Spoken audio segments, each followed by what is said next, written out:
Dear Mom and Dad, I can't thank you enough for giving me the best life. You filled all the spaces that was missing in my life. You gave me the life that every child deserves.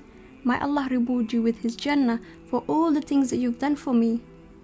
For every dishes I make, it gives me memories. I still remember your favorite dishes, your favorite desserts, and your favorite snacks. You were the first man to believe in me. Visiting you, traveling with you, and going to the farm was the best memories. I still remember the day you wished me to go to university. The raining day. Muddy on my clothes and shoes. You wished me to go the best school. All your wishes came true. All your wishes to me came true. I went to the best school and the best university.